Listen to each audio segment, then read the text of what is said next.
در سلسله پهلوی چرا پادشاه دیگر ذل الله نبود؟ شعار جاوید شاه آیا فقط یک اکت سیاسی است یا اشاره به فرهنگ ایران و فرهنگ ملی ایرانیان دارد؟ این موضوع این قسمت از برنامه است. مهمان این قسمت امین صوفیا مهر است. بدانید و آگاه باشید نام این برنامه وضعیت قرمز است. روزی نه چندان دور خواهم گفت اینجا آبادان است.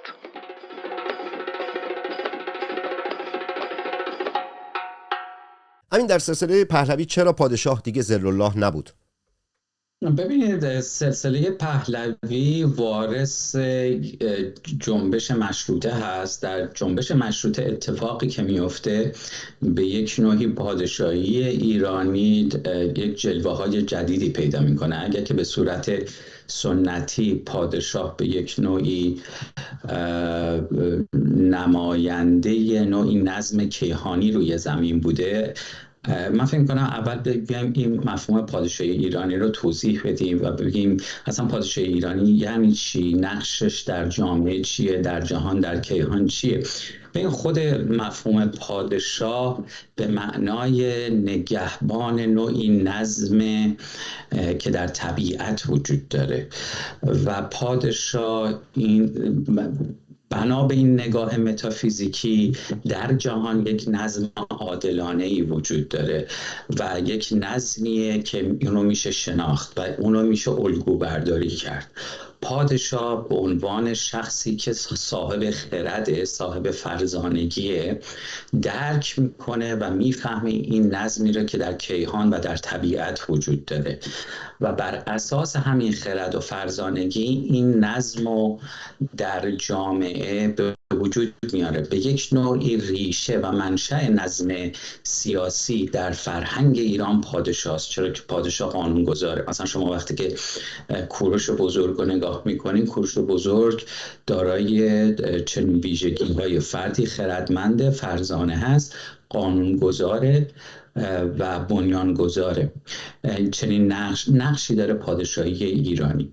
منتها مسئله ذل الله بیشتر در مسئله سلطان مطرح بود، در مسئله خلافت مطرح بود. وقتی که ساسانیان شکست سیاسی میخورن، ولی خب ایرانیان شکست فرهنگی نمیخورن بعد از شکست اسلام، بنابراین ما شاهد نوعی تداوم فرهنگ ایران هستیم حتی در دوره اسلامی. وقتی که ساسانیان شکست میخورن، خب اون سلسله هایی که پس از ساسانیان مثل امویان و عباسیان بر ایران حکومت کردن، اینا خودشونو خلیفه الله میدونستن، یعنی خلیفت الله میدونستن و مسئله خلافت در اینجا یک شکافی رو به وجود آورد به اصطلاح در فرهنگ ایرانی، چون که در مسئله پادشاهی ایرانی یک تناسبی هست میان فرهنگ ایرانی، دین ایرانی و نظام سیاسی ایرانی.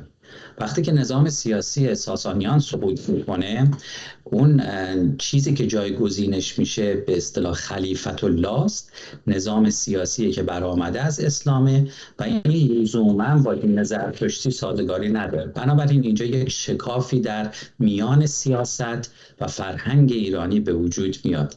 مسئله ذل الله بیشتر در همین چارچوب سلطان و در چارچوب خلیفه مطرح، این چندان در پادشاهی ایرانی مطرح نیست. البته پادشاهی ایرانی همونجوری که خدمتتون عرض کردم یه ریشه‌های متافیزیکی و حتی اسطوره‌ای داره، منتها لزوما ذل الله نیست. این مسئله.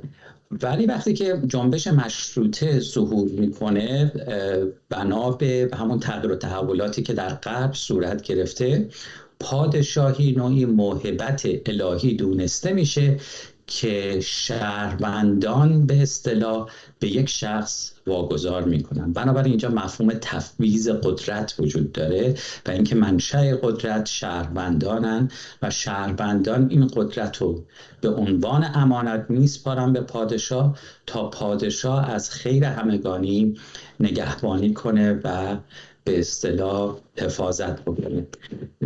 سلسله پهلوی وارث این نوع نگاهه، بنابراین ذل الله مطرح نیست برای پادشاهان پهلوی و پادشاهان پهلوی از همین نگاه بودن که منافع ملی رو حفاظت می‌کردن و وقتی که حتی نظام پادشاهی دچار بحران شد، پادشاه فقید گفت که من پادشاهم دیکتاتور نیستم و من نمیخوام پایه های حکومتم رو روی خون بنا بکنم. این از همون مفهوم به اصطلاح پادشاهی به عنوان موهبتی الهی که شهروندان به یک شخص واگذار میکنن مطرحه. ولی جمهوری اسلامی باز ما رو برگردونده به همون مفهوم ذل اللهی، همین ولایت فقیه به یک نوعی، یا خودشون نماینده خدا روی زمین میدونه، یا خودشون نماینده پیغمبر اسلام میدونه، یا خودشون نائب امام زمان میدونه. بنابراین ما با این انقلاب نکبت پرور 57 به یک نوعی به وضعیت پیشا مشروطه برگشتیم. خب نگاه کنید در مورد اون بخش تاریخ که اشاره کردی در پایان باهات کاملا موافقم. در مورد اون بخش تاریخی که اشاره کردی یه نکته رو میگم که کم توضیح بده که شاید من اشتباه متوجه شده باشم یا که کم توضیح داده باشی خودت در مورد بحث این که گفتی که ما شکست فرهنگی نخوردیم. یکم سوال دارم که چگونه است شکست فرهنگی نخوردیم وقتی که الان میبینیم که بخش عظیمی از ادبیاتمون از بعد از ورود اسلام، چون داشت اشاره به اسلام کردی، خب میبینیم که مثلا تمام شاعران کلاسیک ما، نامداران ادبیات کلاسیک ما همه مورج اسلام بودن، حافظ قرآن بودن، در اشعارشون در کارهاشون همه کاملا از اسلام دارن صحبت میکنن، به طوری که اگر اسلام و واژگان مذهبی که در اسلام هست رو از شعر اینا حذف بکنه، از حافظ حذف بکنه، عملا دیگه هیچی نمیمونه ازش. بعد در مورد بحث زرتشت که اشاره کردی، خب مثلا در آیین زرتشت ما میبینیم که اون چیزی که در اسلام تعریف میشه عملا چیزی است که قبلا در زرتشت بوده. به عنوان مثال خیلی چیزای دم دستی و سطحی، مثلا نمازی که در آیین زرتشت خونده میشه 2 رکعت 4 رکعت 3 رکعت 4 رکعت، همون میاد داخل اسلام تعریف میشه. یا اینکه در زرتشت هنگام طلوع آفتاب زنگ میزدن ظهر و موقع غروب آفتاب. بعد در مسیحیت همون ناقوس ادامه پیدا میکنه، اما در اسلام به بانگ و اذان تبدیل میشه و خیلی اتفاقات دیگه که میبینیم که در زرتشت حضور داشته، در آیین زرتشت حضور داشته و بعد در اسلام هم میاد. و این که میاد تفکیک کردی که دین ایرانی و نظام ایرانی و فرهنگ ایرانی این سه تا از هم دیگه چیزن، با این قضیه من اینو نتونستم بفهمم. سوال نیست، یکم بیشتر میخوام توضیح بده که من یکم راحت‌تر متوجه بشم. فقط اومدم بگم که برای بقای مجله تصویری سینما رکس نیاز به حمایت شما وجود داره. 3 گزینه شهروند پرسشگر، شهروند نگران و شهروند سیاسی این پایین کنار دکمه سابسکرایب که دکمه جوین ممبرشیپ یا همون حق عضویت هست رو میتونید بزنید و عضو بشید و این گونه به بقای مجله تصویری سینما رکس که صدای شما ملی گرایان است کمک بکنید. اینطوری هم فرهنگ سازی کردیم که هزینه یک رسانه رو مردم باید پرداخت بکنن، نه کشورها و دولت‌هایی که به دنبال منافع خودشون هستن. هم سبب بقای مجله تصویری سینما رکس شدید. هیچ گونه اولویت هم نیست، یعنی این گونه نیست که بگم آقا یک سری امکانات دیگر در اختیار کسانی که این گزینه‌ها رو میزنن انجام میدم. نه، فقط بحث حمایتی است که مجله تصویری سینما رکس بتونه بقا پیدا بکنه. یه نکته هم داشت فراموشم میشد، نگو که بعدن این کارو انجام میدم، زمان زیادی ازت نمیگیره، همین الان این کارو انجام بده که بتونیم یک تعاملی داشته باشیم. من تلاش میکنم که برنامه‌هایی با کیفیت بسازم، به چشم، فکر و گوش شما احترام بذارم. شما هم تلاش بکنید که مجله تصویری سینما رکس که تنها سرمایه‌گذار شما هستید تداوم داشته باشه. من شغلی به غیر از روزنامه نگاری ندارم. فردا بعد از طلوع آفتاب این گربه دوباره شیر خواهد شد. آره این مسئله اتفاقا مهمیه، احتیاج به توضیح داره. تداوم فرهنگی ایران پس از اسلام، بله ایران تداوم فرهنگی داشته. شما حتی بخشی از چهره‌های تشیع رو که می‌بینید این تحت تاثیر همون پهلوانان ایرانی بوده. مثلا شما امام اول شیعیان رو نگاه بکنید، این به اصطلاح ایرانی شده، به اصطلاح این علی عربه که از فرهنگ سامی اومده بیرون. ببین کسی که نهج البلاغه رو به اصطلاح جمع آوری کرده این فردی بوده که گفته میشه گذشته زرتشتی داشته، شاگردان زرتشتی داشته. ما واقعا نمیدونیم این شخص واقعا شیعه بوده یا در ورای این به اصطلاح دیده تشیع به عنوان یک ردایی که بر چهرهش زده به یک نوعی خواسته از علی یک شخص مثل رستم بسازه. همون مسئله خردمندی، مسئله به اصطلاح پهلوانی. شما این عزاداریای حسین هم که نگاه بکنید خیلی شبیه سوگ سیاوشه در تاریخ ایران. اینی که ادیان یه سری شباهت هایی دارن، از روی شباهت های ظاهری نمیشه بگی این دینا یه جورن. به قول عوام هر گردی گردو نیست. بله بعضی از شباهت ها هست. اصولا دین اسلام چیزی نیست جز ترکیبی از به اصطلاح مسیحیت، البته گروه‌های هرتیک مسیحی و یهودی و بخش و البته تاثیر زرتشتی هم روی اسلام، یعنی اسلام که از آسمان نیومده که مثلا محمد یک کتاب آسمانی داشته خدا دستش داده بیاین، همه اینا در طول تاریخ بر اساس به اصطلاح الگو برداری از این ادیان و فرقه‌های گوناگونی که وجود داره به وجود اومده اسلام. اینی که اسلام شباهتی به اینها داره و تفاوت‌هایی داره، به اصطلاح این یه بحث جداگونه میطلبه که شباهت‌های اسلام به بعضی از این فرقه‌های یهودی و مسیحی که در اون زمان وجود دارن حتی در قرآن اومده. اینا میگن که اولا چیزی به اسم اسلام در آغاز وجود نداشته، اون چیزی که وجود داشته یک جنبش مؤمنون بوده. اینا خودشونو میگفتن مؤمن. اینها به چی مؤمن بودن؟ اینها باور داشتن که ذات خدا یگانه هست، برخلاف اون نگاه مسیحی که میگه ذات خدا دوگانه است و جنبه جسمانی داره که در قالب عیسی مسیح ظهور کرده و یک جنبه الهی داره یا جسم لطیف داره که اون به اصطلاح یک طبیعت دیگری از اونه. ولی این مؤمنون در آغاز میگفتن نه، خدا یکیه، خدا همین به اصطلاح باور به وحدانیت و یا توحید داشتن. اینا زمان به اصطلاح خلیفه اموی مروان اگه اشتباه نکنم، اون موقع است که نام اسلام ظهور میکنه و اینها تبدیل به اسلام میشن. به احتمال زیاد زمانیه که یک نظام سیاسی جدیدی امویان میخوان ایجاد بکنن، احتیاج به یه ایدئولوژی سیاسی دارن و اون موقع ایدئولوژی سیاسی ها بیشتر از درون همین جنبش های دینی در میومده که اسلام ظهور میکنه. تا پیش از اون ما نام اسلام نداریم، تا قبل از مروان اینا، اگه اسم خلیفه اموی رو اشتباهی نگفتم. به هر روی بله ما تداوم فرهنگی داریم. بذارید من یه مخالفتی کنم. شما از حافظ اسلامو بگیرین، از حافظ چیزی نمیمونه؟ به هیچ وجه این گونه نیست. حافظ به هیچ، ببینید اون ستیزی که حافظ که بابا درسته این حافظ قرآنه یا مشهور، ما دقیقا نمیدونیم. به هر حال ما به هر حال زندگی نامه حافظ رو که نمیدونیم. یک سری اسطوره‌های گفته شده در مورد که حافظ قرآن بوده. شاید خود حافظ بعدش نمی اومده به این عنوان، به این لقب شناخته بشه که بتونه در لوای این حرفای خودشو بزنه. شما اون اشعار حافظ به آیین مهری بسیار بسیار نزدیکتره تا به اسلام. در دیوان حافظ پر از اشارات به مغان، به پیر، به پیک، به اصطلاح می ناب، به اسرار، به خرابات. همه اینا مفاهیمه که از آیین مهری اومده. به احتمال زیاد حافظ اصلا مسلمان نبوده به اون معنا، حافظ پیرو آیین مهر بوده. این همه تاکید میکنه روی به اصطلاح پادشاهان پیش از اسلام. به خسرو پرویز اشاره میکنه، به اسطوره‌های ایرانی اشاره میکنه. ببین شما در یک زمانه‌ای زندگی میکنید که بیان مستقیم اینها بدون اینکه یک ظاهری از اسلام روش بکنید امکان پذیر نیست، به دلیلی که سرتون از دست میدید، به دلیل اینکه تعصبات دینی اینقدر زیاده. بنابراین شما تو این جامعه اگه بخواید زندگی بکنید ولی به اون دین غالب تن ندید، در عین حال بتونید حرفتون رو بزنید. حالا شما میتونید بگید خب این که دوروییه.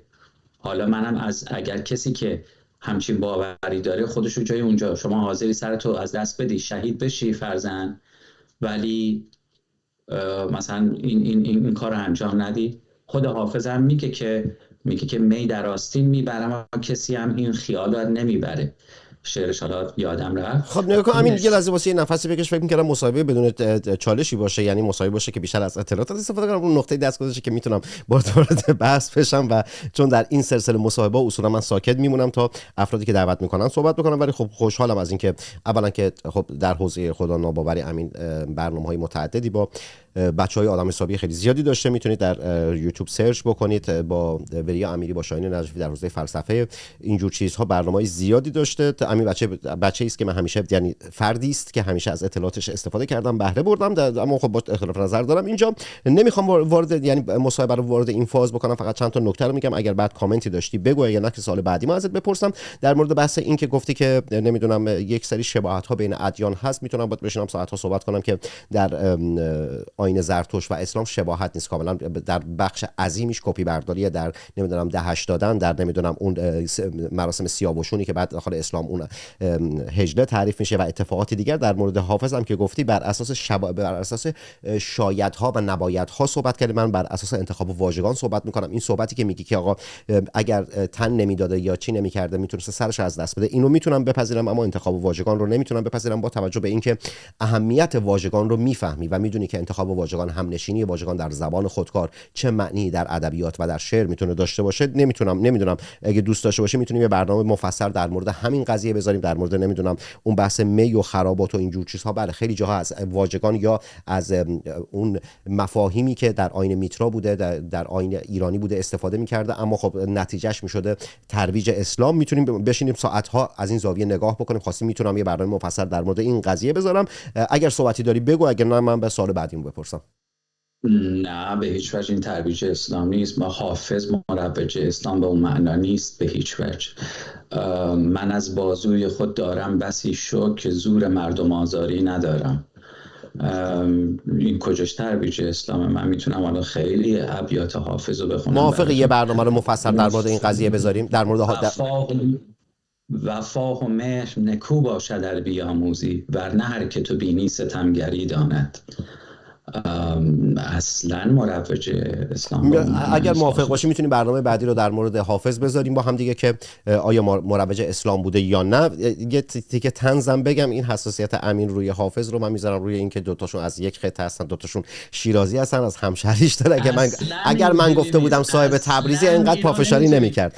در مورد حافظ در مورد حافظ چون شدیداً جزء کسانی هستم که اصلا با حافظ من از نوجوانی مشکل داشتم. از نوجوانی من صاحب باز بودم و حافظ برای من مثل یه بچه تک فرزند قرقرویی بود که فقط در یک راستا داشته صحبت میکنم. حافظ دوست نیستم من و میتونم پافشاری بکنم و با اسناد و مدارکی که نه کار پژوهشی من، نه کار کسانی است که حافظ شناس هستن، میتونیم یه برنامه مفصل در این مورد بذاریم. رو همشهری بازیت هم خیلی خوشم اومد، دوست داشتم. ای کاش ما آبادانی هم یه شاعر بزرگی مثل حافظ می‌داشتیم.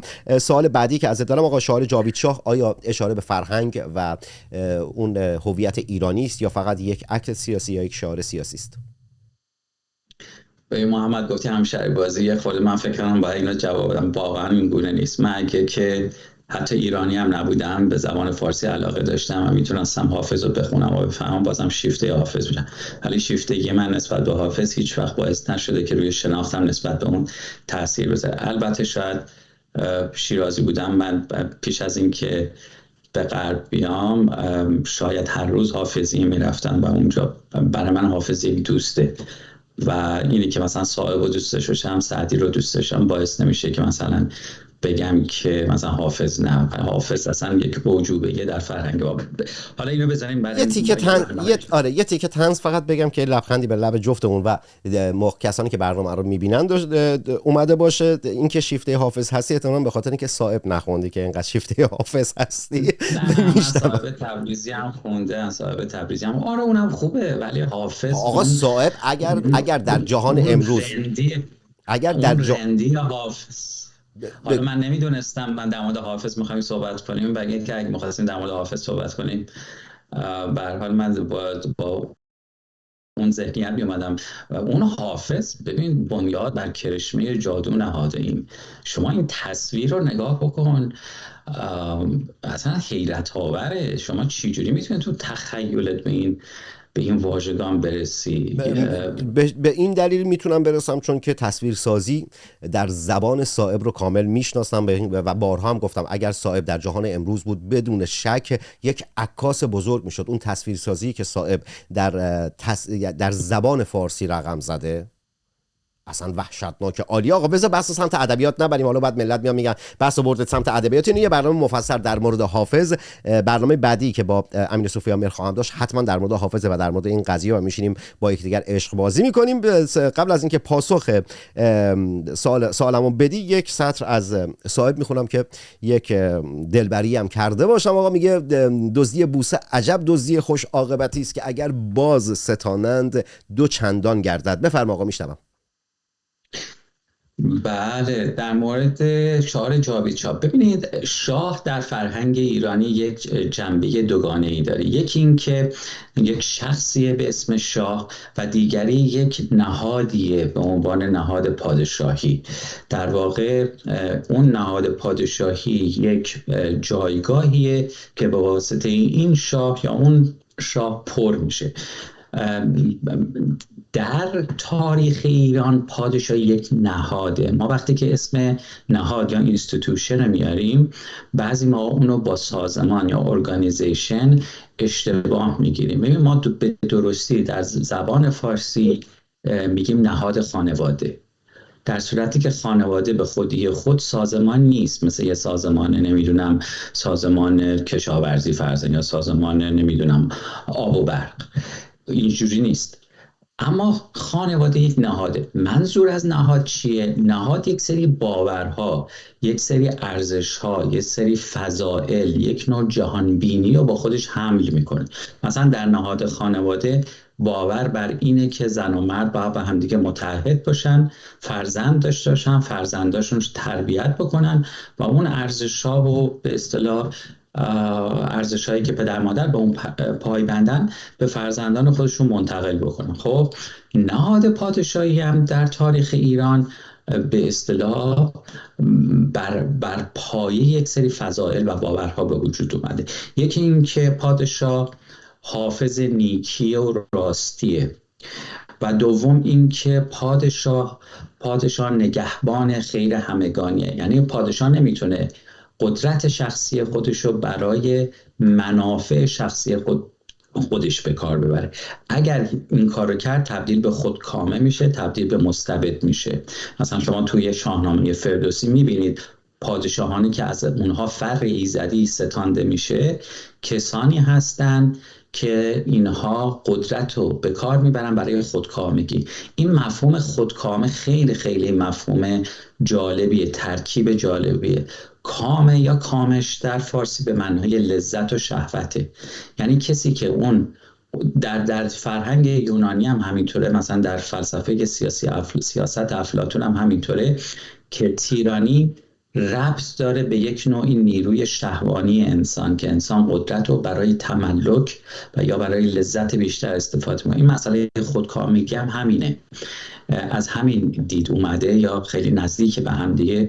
حالا من نمیدونم تاثیر فرهنگ ایرانی روی یونان بوده یا یونانیان، شاید تاثیر فرهنگ ایرانی روی یونانی باشه، چرا که در فرهنگ ایرانی بوده که نهاد پادشاهی همیشه نقش پررنگی داشته و یونانیان با این مسئله بسیار آشنا بودن. به هر روز بنابراین پادشاه حافظ و نگهبان خیر همگانیه و وقتی که این ویژگی ها را از دست میده دیگه اون پادشاه مطلوب نیست، بنابراین تبدیل به فرد مجنون و دیوانه میشه. بنابراین وقتی ما میگیم جاوید شاه میتونه معناش این باشه که جاوید این شخص به خصوص باشه، به یک معنا که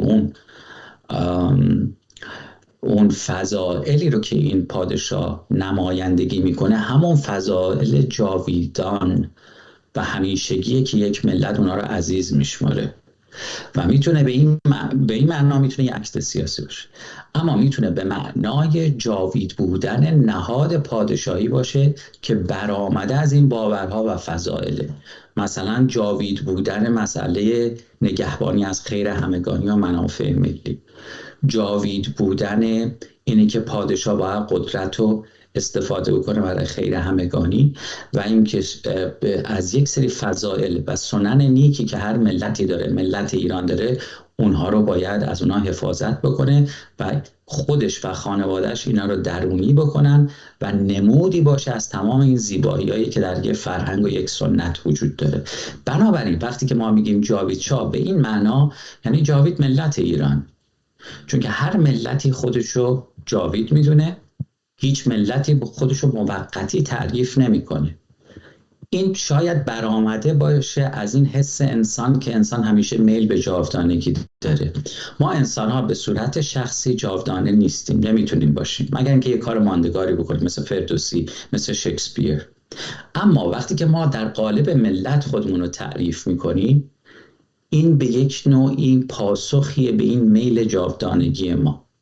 من ایرانی در قالب ملت ایرانی خودم میتونم جاودان تعریف بکنم، ولی به صورت شخصی اینو نمیتونم کنم، چون که ما یک عمر محدودی داریم. بنابراین پادشاهی در ایران همیشه نمودی از فرهنگ ایران بوده، نمودی از ملت ایران بوده. بنابراین وقتی که ما میگیم جاوید شاه، داریم میگیم جاوید ملت ایران، میل به جاودانگی خودمون رو فریاد میزنیم، خودخواهی‌های شخصیمون رو میذاریم کنار، منافع شخصیمون رو خودمون رو میذاریم کنار، خودمون رو در قالب ملت تعریف میکنیم. بنابراین من میتونم بگم به این معنا میتونه یک شعار فضیلت مدار باشه و اخلاقی باشه، قابل دفاع باشه. زنده با چقدر خوشگل صحبت کردی، یعنی ساعت‌ها میتونستم همینجوری بشینم صحبت‌هات و فکت‌هایی که داری میاری رو گوش بکنم و لذت ببرم. یه سوال شیطنت آمیز آخر سر ازت میپرسم، یعنی که الان میخوام بپرسم با مثال آخر. آقا پس وقتی که اینقدر اهمیت داره فرهنگ ایران، هویت ایران و اینجور چیزهایی که داری بهش اشاره میکنی و شعار جاوید شاه اینقدر ریشه فرهنگی داره و فرهنگ و ملت ایران داره اشاره میکنه، چرا چپ و اسلام گرایان نمیفهمن؟ مشکل از فهمشونه یا مشکل از عدم درک و شعوره؟ من فکر نمی‌کنم اینا از فهم کمشون باشه. اتفاقا فکر می‌کنم که اینا از دشمن شناسیشونه، چرا که دشمن اسلامگرایی و دشمن چپ ایرانی میهندوستی ایرانیه. چرا؟ به دلیل اینکه اسلامگرایان امتگرا هستن و اونها به دنبال تشکیل امت هستن و ایران رو در قالب امت اسلامی تعریف میکنن. میهندوستی ایرانی یک مانعیه برای شکل دادن به این امتگرایی. برای چپ ها هم که خودشونو به هر حال تابع یک سری روندهای جهانی مثل طبقه کارگر که از مرزهای سیاسی و جغرافیایی فراتر میره خودشونو تعریف میکنن، یا هویت‌های جهانی. بنابراین میهندوستی ایرانی هم با این مسئله مشکل داره، و همین خاطر که میدونن که اگه که پادشاهی ایرانی در ایران احیا بشه، میتونه یه ضربه اساسی به پروژه اسلامگرایان و چپ ها زده بشه.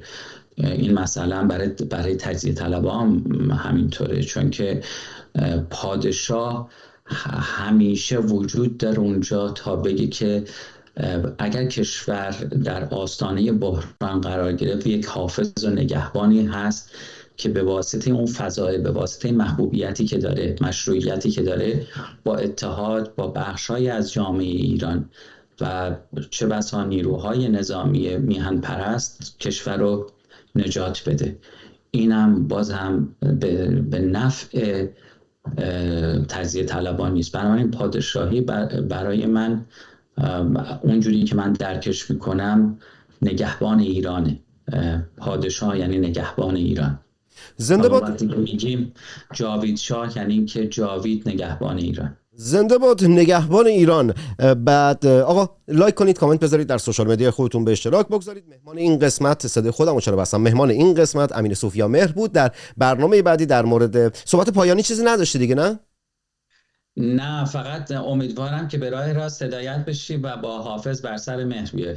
تا زمانی که معشوقه‌ای در ادبیات ایران همانند صائب تبریزی هست، چه نیاز به شاعری دیگر. آقا لایک کنید، کامنت بذارید، در سوشال مدیا خودتون به اشتراک بگذارید. ملت شریف ایران درد و بلاتون به جونم بخوره. ملت شریف ایران بی قضا بلا باشید. ملت شریف ایران مرواتون به همه روزه. جنگ زده تک تک شما. محمد تنگستانی هستم، شاعر و روزنامه‌نویسی که به زودی زود در شهر خودش آبادان و کشور خودش ایران برای شما برنامه خواهد ساخت و در ابتدای هر برنامه خواهد گفت اینجا آبادان است. فقط اومدم بگم که برای بقای مجله تصویری سینما رکس نیاز به حمایت شما وجود داره. 3 گزینه شهروند پرسشگر، شهروند نگران و شهروند سیاسی این پایین کنار دکمه سابسکرایب که دکمه جوین ممبرشیپ یا همون حق عضویت هست رو میتونید بزنید و عضو بشید و این گونه به بقای مجله تصویری سینما رکس که صدای شما ملی گرایان است کمک بکنید. اینطوری هم فرهنگ سازی کردیم که هزینه یک رسانه رو مردم باید پرداخت بکنن نه کشورها و دولت‌هایی که به دنبال منافع خودشون هستن، هم سبب بقای مجله تصویری سینما رکس شدید. هیچ گونه اولویت هم نیست، یعنی این گونه نیست که بگم آقا یک سری امکانات دیگر در اختیار کسانی که